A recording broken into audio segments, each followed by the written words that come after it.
यार मेरे साथ ही हमेशा बुरा क्यों होता है। मैं सबके साथ बढ़िया करता हूँ पर मेरे साथ ही बुरा क्यों होता है। मेरे दोस्त, अगर तुम्हारे मन में भी ये ख्याल आता है तो ये वीडियो तुम्हारे लिए ही बनाई गई है। तो यहाँ समझने वाली बात यह है कि बुरा वक्त सबका आता है और बुरा सबके साथ होता है। कभी कभी ऐसा जरूर होता होगा आपके साथ, मेरे साथ भी होता है। हमने किसी के साथ अच्छा किया पर उसके बदले हमारे साथ बुरा ही हो जाता है। पर इसका मतलब ये तो नहीं कि हम अच्छा करना छोड़ दें, अच्छाई का साथ छोड़ दें। अगर हमने किसी के साथ अच्छा किया है तो हमें उसका फल जरूर देखने को मिलेगा। जरूरी नहीं है कि हमें उसका तुरंत ही रिजल्ट देखने को मिल जाए। 2 मिनट के लिए आप अपनी जिंदगी को एक प्ले मान लीजिए, एक नाटक मान लीजिए जिसमें आप एक किरदार निभा रहे हैं, जिसमें आपको हर चीज का सामना करना पड़ेगा और उसी चीज से आप सीखते हुए आगे बढ़ते जाओगे। कभी कभी ऐसा होता है ना कि आप कहते हैं कि भगवान ने हमारे हाथ से ये छीन लिया, भगवान ने हमसे वो छीन लिया। तो देखो यार, भगवान हमसे तभी कुछ छीनते हैं जब उसकी जगह कुछ बेहतर हमें देखने को मिलता है।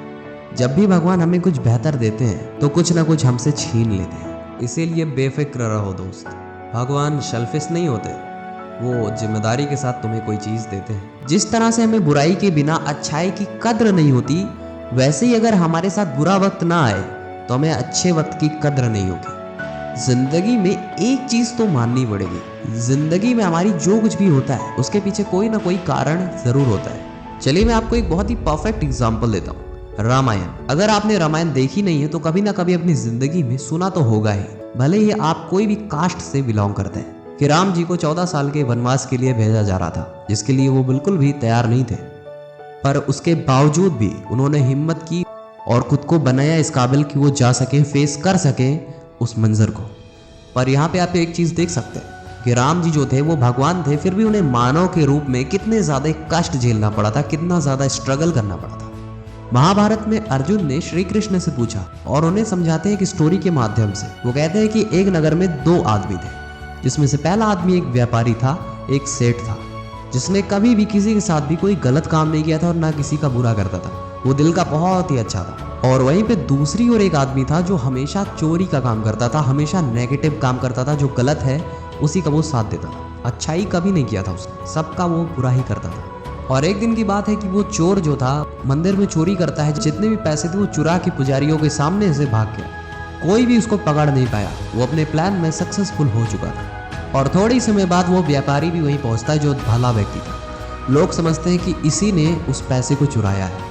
सबने उस व्यापारी को खूब ताना मारा, खूब ताना कसा, उसकी बहुत बेइज्जती हुई, उसको बहुत कुछ बोल डाला। और जब व्यापारी अपने घर को जा रहा था तो बीच रास्ते में उसके साथ एक दुर्घटना हो जाती है। घर पहुंचते ही व्यापारी ने क्या किया कि भगवान की जितनी भी मूर्तियां थी, फोटो थी, सबको फेंक डाला, जला डाला और फिर भगवान से नाराज होके अपनी लाइफ को बिताने लगा। आप कह सकते हैं कि वो नास्तिक हो चुका था। भगवान में उसका कोई भी विश्वास नहीं था, कोई भी रुचि नहीं थी उसकी भगवान में। दोनों की मृत्यु हो जाती है और जब वो दोनों यमराज के पास पहुंचते हैं और व्यापारी नाराज होकर यमराज से कहता है, मैं तो हमेशा अच्छे काम करता था, फिर भी भगवान ने मेरे साथ ऐसा क्यों किया। और वहीं पे इस दुष्ट को पैसों से भरी पोटली मिल जाती है, जबकि इसने सबका अहित ही किया है। मेरे में क्या कमी थी कि जो मुझे इतना सब सहना पड़ा, भगवान ने मुझे इतना कष्ट दिया। फिर यमराज कहते हैं कि जब तुम मंदिर से अपने घर की ओर जा रहे थे और जब बीच रास्ते में तुम्हारे साथ एक दुर्घटना घटी थी और वो जो दुर्घटना थी उसमें तुम्हारी मृत्यु हो जानी थी और वही तुम्हारा आखिरी दिन था। और तुम्हारी मृत्यु इसलिए नहीं हुई क्योंकि पास्ट में जो तुम्हारे अच्छे कर्म थे, जो तुमने भले काम कर रखे थे, उसकी वजह से तुम्हारी मौत जो थी वो एक छोटी सी चोट बन के रह गई। और वहीं पे जो ये दुष्ट था यानी कि चोर, उसे राजयोग मिलने की संभावना थी और इसके चोरी करने की वजह से, इसके बुरे कामों की वजह से वो राजयोग जो था वो एक छोटी सी पोटली में बन के रह गया। श्री कृष्ण कहते हैं कि भगवान हमें किस रूप में क्या देते हैं ये समझ पाना बहुत ज्यादा मुश्किल होता है। पर एक बात तय है कि अगर आप अपने कर्म अच्छे बनाए रखोगे तो भगवान आपको अच्छी चीजें ही देंगे, आप पे कृपा बनी रहेगी। एक बात आपसे मैं एक्सपीरियंस के तौर पे बताना चाहता हूँ। अपनी जिंदगी में हर कोई स्ट्रगल करता है। आप जिसको कहते हैं कि वो बंदा स्मार्ट वर्क करता है, वो उसने स्ट्रगल नहीं किया है, तो मैं आपको बताना चाहता हूँ कि उस स्मार्ट वर्क को करने के लिए उसने स्ट्रगल किया है। पर जो अपने स्ट्रगल से, अपनी मेहनत के दम पे आगे जो बढ़ जाता है वो ताकतवर बन जाता है। और इन सब के बावजूद आता है लॉ ऑफ कर्मा। कहते हैं जो कुछ भी कर्म हम पिछले जन्म में करे रहते हैं उसका फल हम इस जन्म में भुगतते हैं। देखिए, हो सकता है ये बात कुछ हद तक सही भी हो और बहुत लोग मानते भी होंगे। इन सिंपल वर्ड्स में आपको बताना चाहता हूँ कि हमारा जो आउटपुट होगा वो हमारे इनपुट से ही डिसाइड होगा। यानी कि हम जो काम करेंगे उसका जो रिजल्ट होगा वो हमारे इसी काम से डिसाइड होगा। तो अपने आप को कभी ये सोच के निराश मत करना कि मेरे साथ ही क्यों बुरा होता है, क्योंकि एक बात याद रखना कि अगर आपके साथ आज बुरा हो रहा है तो इन फ्यूचर आपके साथ अच्छा होना डेफिनेटली तय है।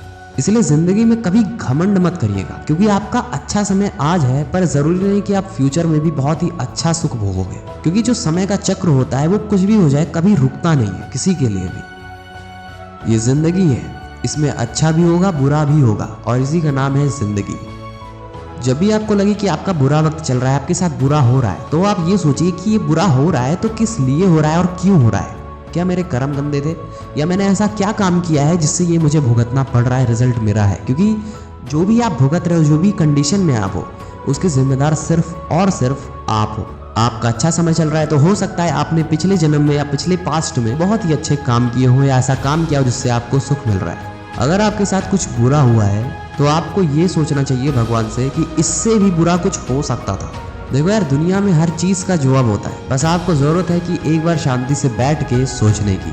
आप जल्दबाजी मत दिखाइए, सवाल करिए खुद से कि ऐसा हुआ क्यों, और हुआ है तो इसका जवाब क्या है, इसका सल्यूशन क्या है। आपको जवाब सच में मिलेगा। अभी अपना आप ख्याल रखिए और जिंदगी में आगे बढ़िए और हमेशा मुस्कुराते रहिए। अभी के लिए जय हिंद, वंदे मातरम।